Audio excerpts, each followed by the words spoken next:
ભઠ્ઠીમાં હતી. એક દિવસ લોખંડનો ટુકડો ઉછળીને સોનાની ભઠ્ઠીમાં પડ્યો. સોનાના ટુકડાને લોખંડના ટુકડાને પ્રશ્ન પૂછવાનું મન થાય. એટલે સોનાનો ટુકડો લોખંડને પ્રશ્ન પૂછે કે લોખંડભાઈ, ભઠ્ઠીમાં નાખીને લુહાર તમને ટીપે છે અને ભઠ્ઠીમાં નાખીને સોની મને ટીપે છે.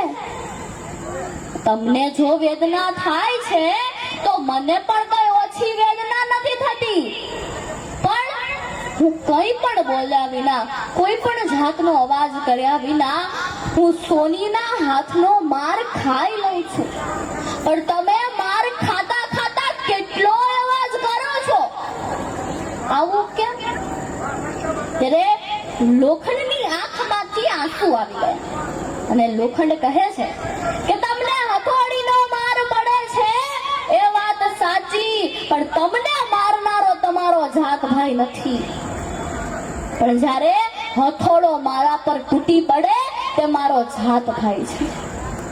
જો બહાર વાળા મારી જાય તો કદાચ વેદના સહન થઈ જાય, પણ મારનારો જો ઘરનો જો હોય એનો ખ્યાલ આવી જાય ને તો વેદના એ અસહ્ય બની જતી હોય છે.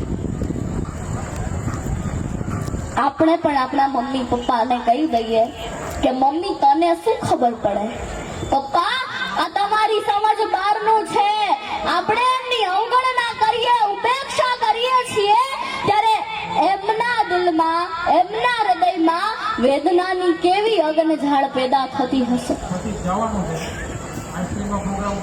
એક દીકરીને એવી જીદ હોય